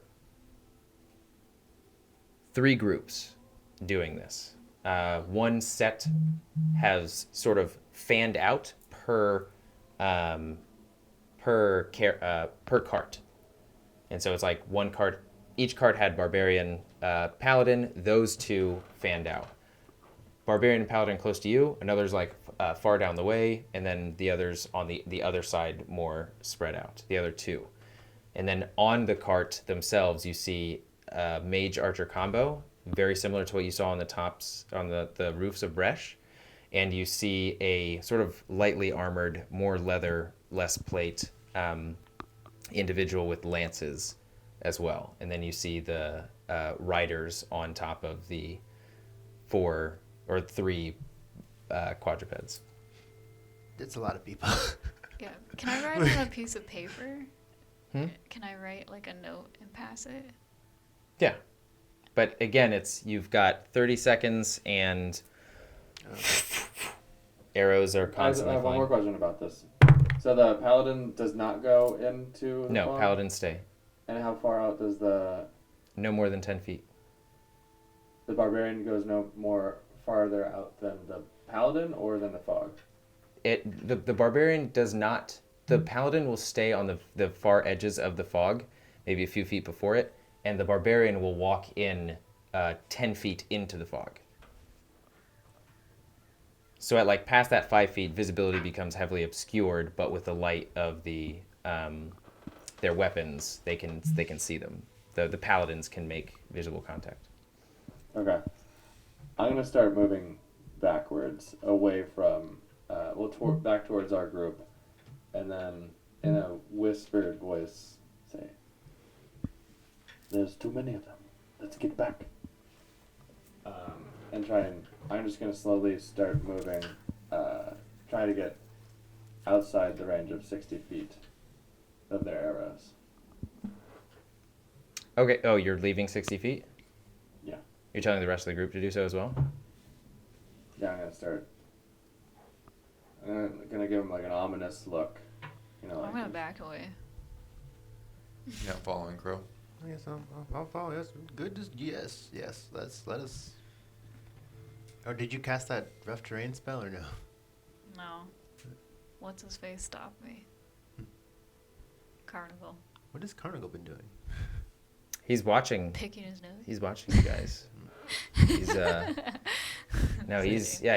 waiting for the plan. No ferrets. No ferrets right now. He does have his cloak over him. He says, "We've only got a few more seconds before they fix the guiding lights, I think they called them. What are we doing to prevent them from going? If that was the directive, or do we care what this Quenzel legendary pilot has to say?" I don't feel like dying, Carnival. Do you see? There are lots of people over there. It seems like there is something larger going on here than we're potentially equipped to handle. We could always stealth follow them, but I don't want to get into a fight with them right now. Let's get back and then talk about this. Is there any way we can disrupt the lights? They don't look like they have cloaks on. So if we get rid of their lights, they won't be able to breathe. I am sorry, I forgot to describe something that is pretty important. If this is any part of your plan, each cart had an arcing pole arcing over it with a smaller orb around it. So they stopped. Theoretically they could just pass right through, but they stopped to like assess the situation, and again now think that they're potentially going to be ambushed. So if your plan was to do anything to those lights, you need to take those three into consideration. So could we back off until they start going in? No, they're fixing the other pole, so that wouldn't work. I mean, if they had just used the carts, we could have just knocked the lights out on the carts and then ambushed them. They wouldn't be able to breathe, and we'd have an advantage. We'd just destroy them. And you also heard the heavy sort of like dry breathing coming from the first cart, which looked to be a taller cage with a cloak draped over it. Are we all moving backwards? And are we still with, like, as soon as I feel like we're not within earshot, I would like to talk. Okay. As you guys make it past the 60 feet, just the barrier of the arrows that they're firing,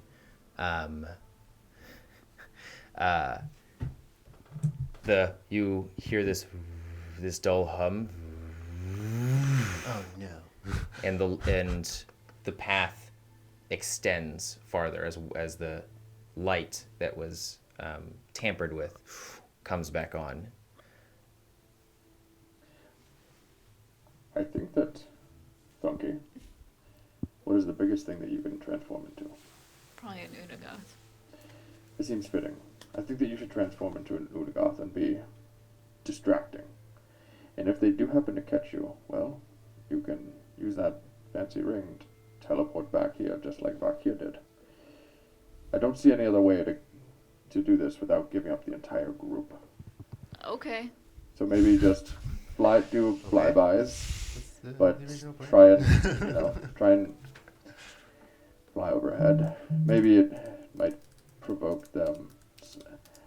There were those archers and those mages.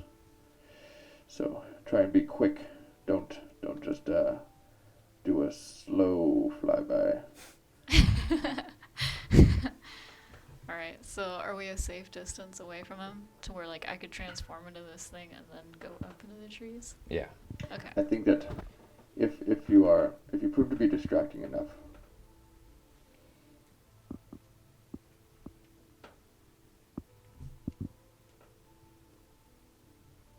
I honestly don't know how we can attack that caravan or slow it down otherwise. So maybe the rest of the group. Her spell covered the entire radius that would get him.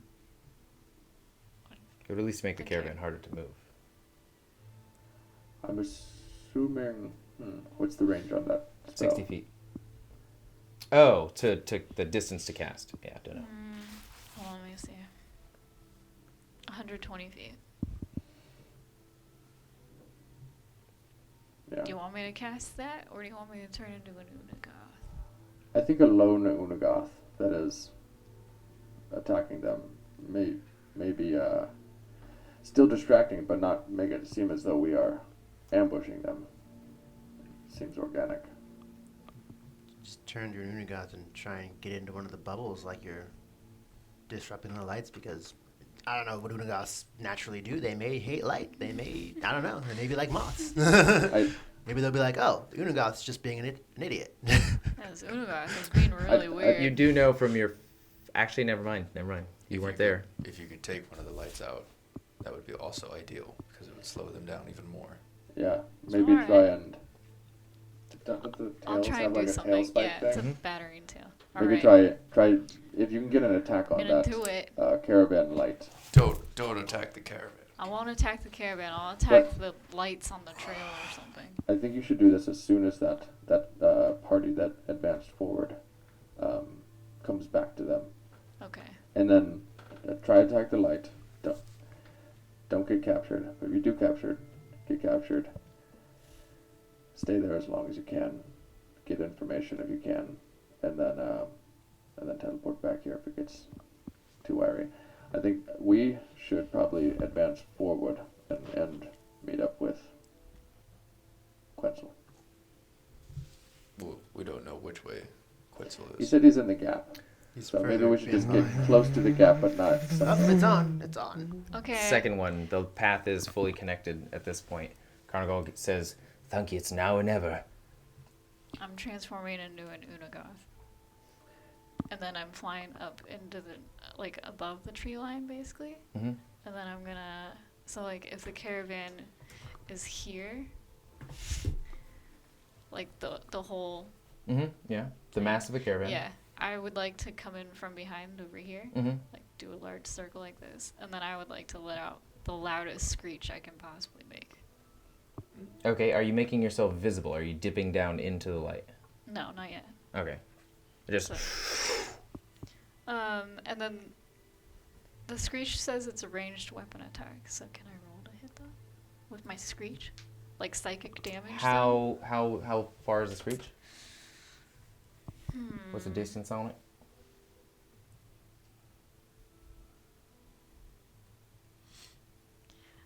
I don't see If I didn't that. say, just we'll say a 15-foot cone. So, So that's within the bubble, right? like it'll do damage at a 15-foot. So, but you could still do it. But, Okay. So this one will be a warning one then. Yeah. And Carnival, as you are shifting and turning into the Unigoth right in front of your party, Carnival actually takes a step back, hesitantly, like he was naturally reaching for something before and was taken aback, and he's just like stands there while watching you turn into this. And he pulls out a clock and pulls it apart, and it breaks, and all of the gears and ticking mechanisms explode apart while still sort of shifting in air, and he sort of like blows the pieces towards you, and they all dissipate and flow into your body pretty much, and you have haste now. What's that? You have +2 to AC, you have advantage on dexterity saving throws, and you gain an additional attack on each of your turns. Wait, sorry. +2 AC, dexterity, advantage. Advantage on dexterity saving throws. Gains an additional action on each of its turns. That action can be used only to take the attack. One weapon hand only. Dash, disengage, hide or use an object. And it's for a minute. Okay. So a one-handed weapon. That's interesting. I think that I'm going to. And so I'm going to try and remain as a scout and stay close to that group. If I see an opportunity to steal something, attack somebody of importance, then I will do so. Otherwise, I will remain hidden. Okay, so you're holding your action to just attack if you see the need? Yes. Doing the same. Okay. I'm quite stealthy. Are you sure that you should do the same? If I think there- maybe you should If there's a ruckus, stay with the group Barker, and what try are you and doing? still meet up with. I guess I'm going to. We need to figure out how long we need to hold for. Otherwise, we just don't know if we're wasting our time. Quenzel said his ride was here. Hold them off as long as we can. So I believe he's on his way right now. You take off in your Unagoth form, sort of like carving through the sky as the arrows are sort of passing in between the flaps of your wings, soaring up and over, gaining your position. And Unagoths are large creatures. Their movement in and of itself creates a large amount of noise. And so you start to, as the caravan sort of like starts to pick up and you hear, "March!" You hear, "What is that?" "Oh, not one of them again. Be on your guard!" As you see the lights, the three orbs sort of like shifting in the already open space of the light. And you're going ahead and do your screech? Yeah. Okay, go ahead and roll an intimidation roll. Or performance, whichever one you want to do.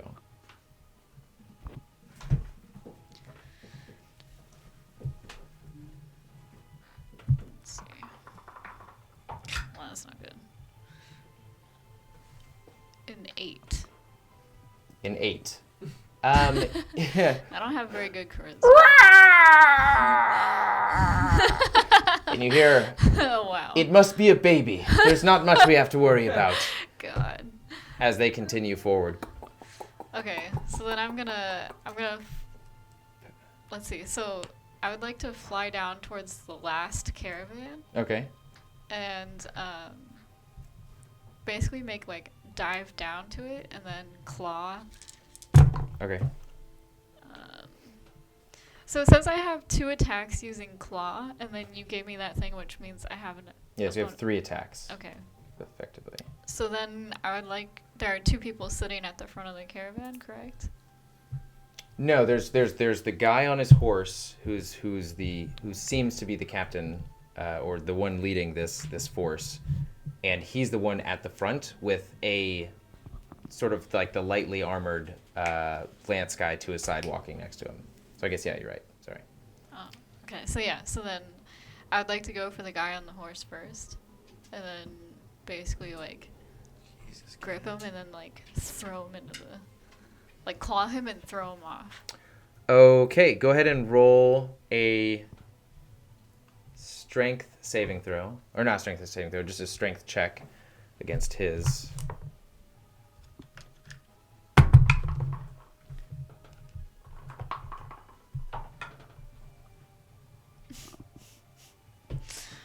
So it's a 7, but is this a roll to attack?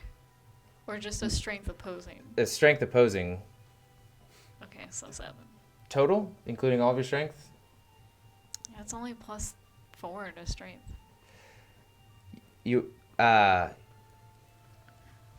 This is, man, I really need to do a better job of So, wait. So this isn't like. So I'm using my claws, so I don't add the claw attack bonus?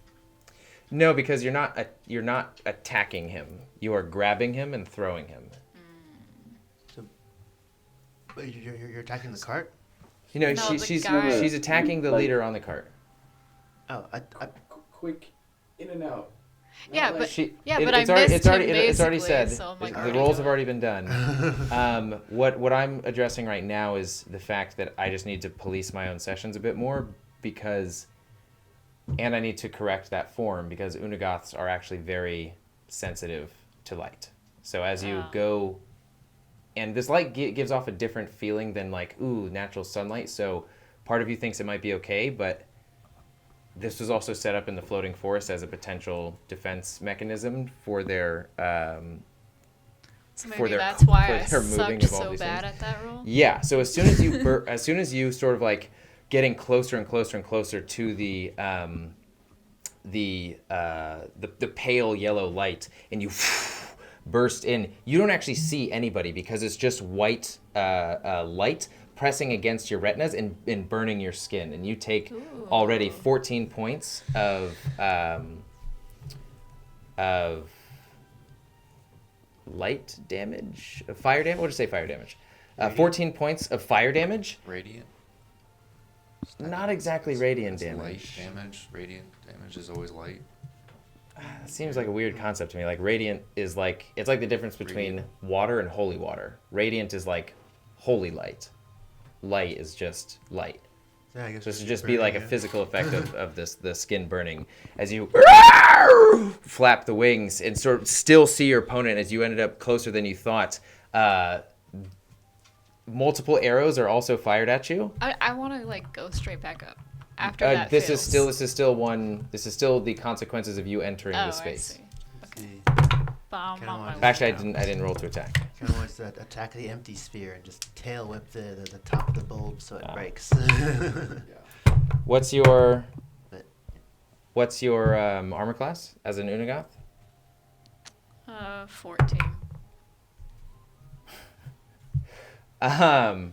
You as you sort of like burst in, you're singed by all of this. Like your flesh is burning, and the chunks of fur are also just like being singed on the upper part of your body.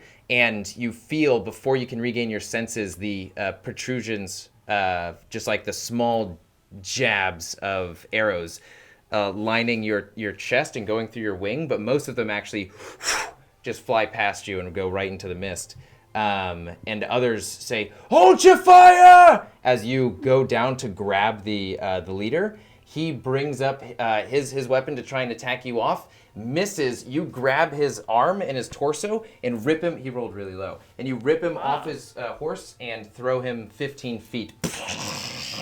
Not quite into the mist, but off of his carriage. As you fly right out.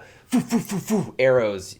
You all can see this sort of like stream of those light arrows being shot in the wake of Thunky's Unagoth flight. Okay. So now I'm flying. I would like to fly above the light, Okay. basically. And then Push forward! Get me my horse! that, and then as I would like to fly towards the front end of the lit path Okay. and basically like out of their range. Is Okay. that possible?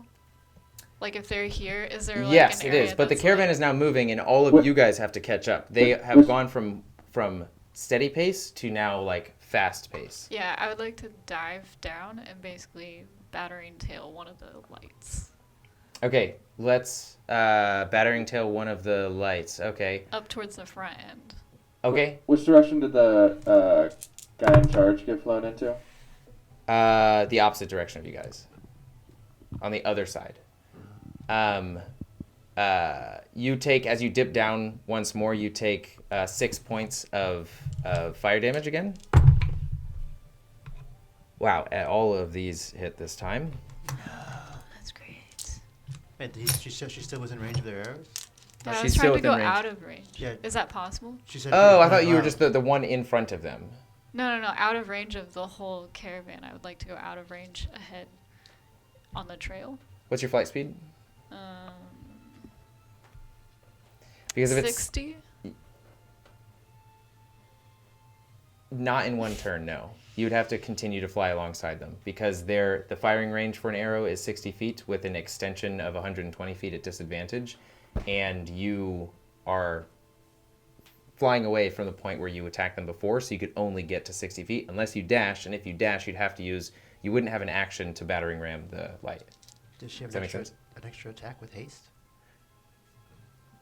She does, but oh, I'm sorry. Yes, you're absolutely right. Thank you. You have haste, so you Plus can one absolutely do action. it. You can absolutely do it. Yeah. I'm super sorry, but Then see, I'm that's why I need to doing police it. my own sessions. Doing it. When you go into attack the things, attack twice. You get 2 attacks. With I haste. don't. It says I only get +1, right? No, with haste you get an extra attack. I do. Yeah, so then wouldn't it only be 1 attack? Because I'm already using up 1 to dash. Yeah, using your action to dash, but your haste action is to attack. So it Yeah, only so gets it's 1 one attack. And her Yeah. action. So she can have a total of is just 3 moving. attacks. 1 because of haste, but she can take away 2 attacks, still have 1 attack and dash as well. If that makes sense. So she can use an action to dash. Actually, Well, I'm sorry. It says multi-attack, but it's only with biting or clawing, not with battering tail. Unless yes. you want to change it. Yeah, I know. Oh. But you can still battering tail. You can still battering tail and dash. Yeah, Yeah. that's what I wanted to do. Okay. Just like soaring through the nodding fog, you can see the fog get like almost thrusted behind Thunky as she's pressing her body through, and you can almost see like the moment where a jet makes Mach speed. Thunky takes her arms and quickly flap her wings and flaps them behind her, almost skirting horizontally right above the light. And you see her sort of like swirl down and dip around and just swing her tail. Go ahead and roll a strength check.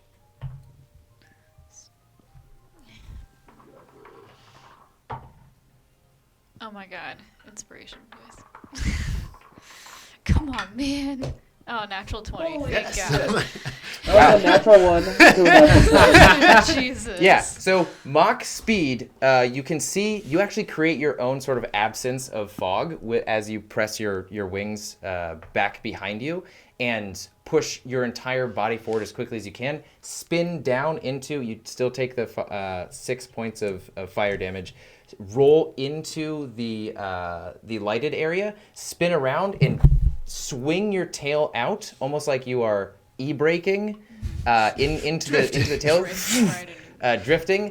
As you hit it so hard, it breaks from the point that it enters the ground and flies perfectly skirting across the way, spins a little bit, and dents and fully rolls over the light in front of it.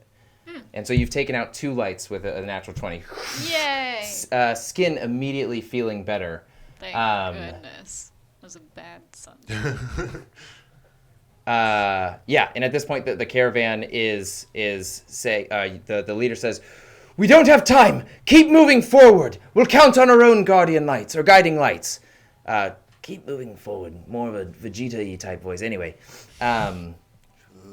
and they continue to press on through the fog, but it's just smaller orbs of light this time. Only getting about 10 feet diameter around the carts. And you can see people like trying to stay in the lights as everybody gets closer together and they're pushing forward. What are you guys doing as they are now entering the second portion? You guys are they are moving at 60 feet per 6 seconds. Is what these caravans are at. So I mean, I'd like to move with them. And as Thunky is attacking them, I'd like to take note as to like their level of distraction. Okay. So are they like maintaining? I don't know. Like, is everybody focused on the Unigoth, or are they still looking outward in all directions? Most everybody is focused on the Unigoth. There's still the stream of light arrows being fired at her. They are all pretty much firing at disadvantage, but there is like a streak of black from Thunky's presence that they are tracking. So they are currently mostly focused on that, but there are a few individuals that seem like they're experienced enough with the floating forest to know that that's not the only threat. And with Thunky's loud screech and crash of the light posts, you hone in on the large lunged wet breath as it becomes more active and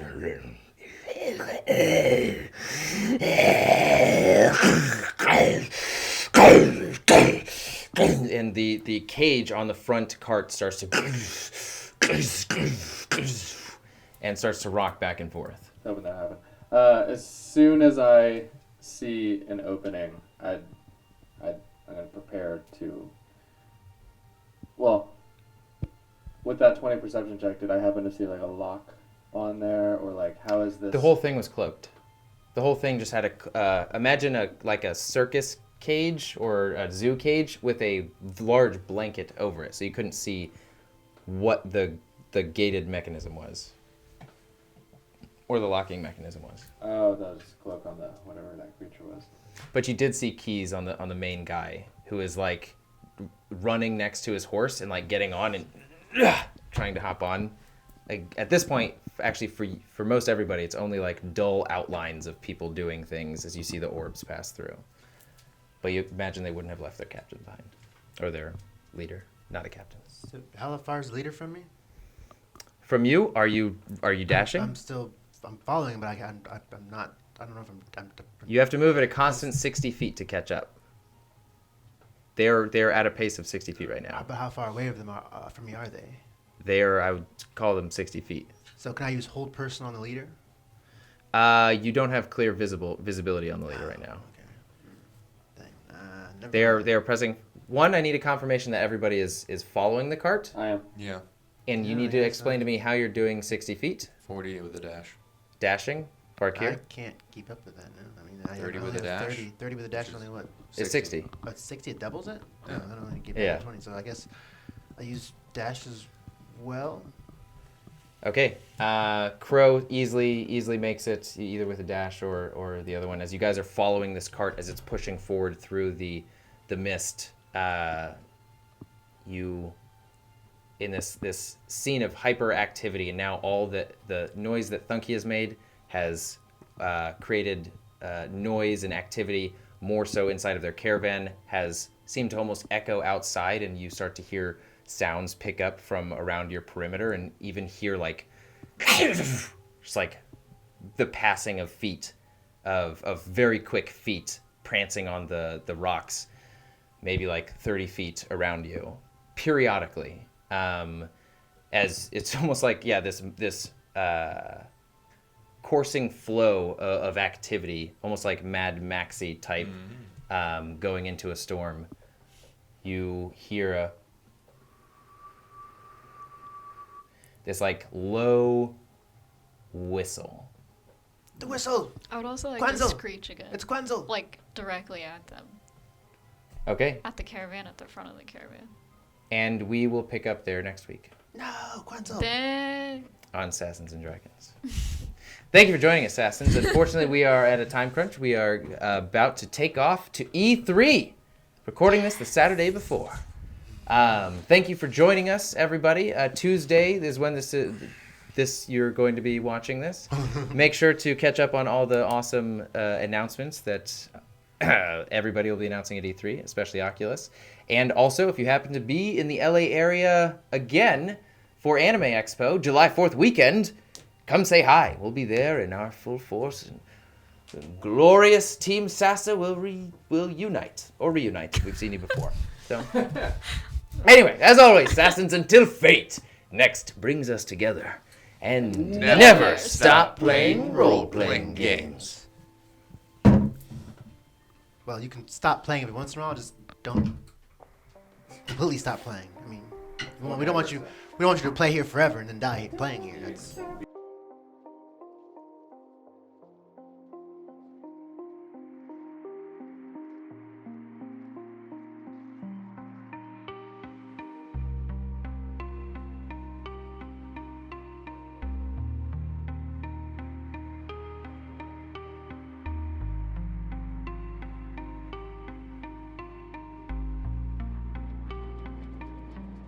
Final Fantasy makes me touch my giny. You're giny. What do you have? What? You said a giny. What's a giny? Don't make me go into details now. giant hiney app. I have one of A those. giant hiney, Had yeah. one of those actually. I lost it. Wow. You know, a giant. A giant hidey. That's all I want to use that for now. That's my giant. What? My giant hiney. Man, that Damn. girl has All right. Damn, girl, Giant. you got a giant.